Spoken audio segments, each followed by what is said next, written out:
Hey guys, this is Tech Wizard and welcome back to a new video. In this video, we're gonna make a tweet command which will let you tweet as yourself, and then it will generate the output as a result. So obviously this is a fake command for fun purposes only. So let's start. So we do module.exports for our command handler, but before that, for this command we need npm package which is called node fetch. We need this package because we have to fetch data from a url. As For this command we're going to use the necobot api. So let's start. So first, for the name property, we define the name as tweet. For the description, we'll set it as tweet something as on Twitter. And for the run function, we'll first async client message and args.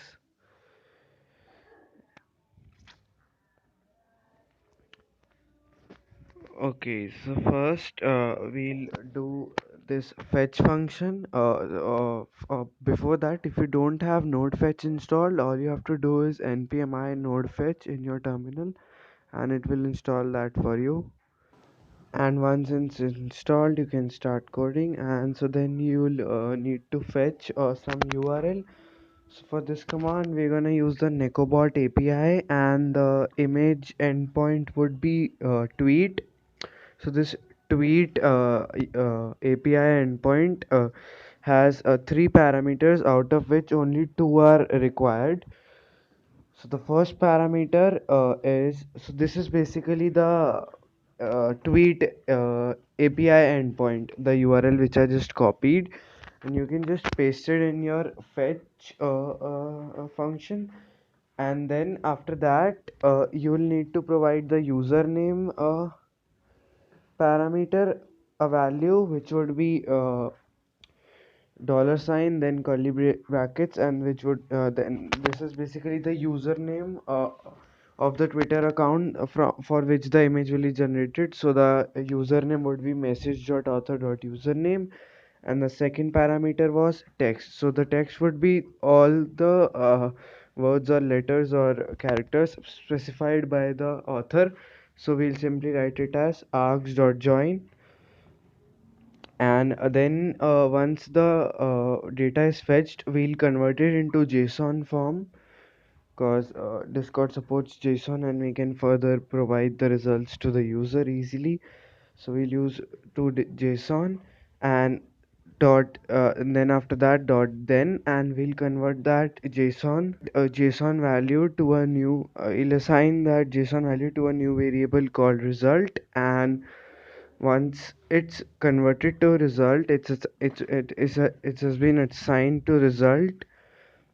We're going to define a new embed, which will be let embed equal to new discord embed. And the next thing is we're going to set a title. So the title, we could just set it, or let's just set the image first. So for that image, we will have to go to this link in order to find out how will our image appear. So with this hello world test that I did, I found out that that image link would be in the dot message property of the JSON that we fetch. uh, and the next thing we can do is the foot we can set a footer, you can add a timestamp, whatever you want to do to that embed to make it look better. So I'll just set the title as a tweet, and we can just set the timestamp then, and we can just send that embed into the channel. So we'll do message.channel.send embed. And let's see if it works. So I'll save the file and run the bot. We do node dot in the terminal. Okay, so it says tweet has been loaded and the bot is ready to go. So now if I go into Discord and type tweet something, so if I type tweet hello test, so here the text to be tweeted would be hello test, obviously. So we get an error here. Oh, data. Oh, okay. So we converted that result to converted that JSON to result variable, could just do it as convert it to data variable, and we can just access that message property of the data then. So now if I did tweet hello test, let's see if it works now. We get no errors, but oh, this was because of my bad Wi-Fi, I guess. And yeah, so we see that it works. It displayed my username and then the text which I wanted to tweet. And that was all for this video. I hope you guys enjoyed. If you did, make sure to leave a like and subscribe to the channel. It's completely free and you can always unsubscribe later on. And if you need any help with any of my videos, feel free to join my Discord and I'll try my best to help you.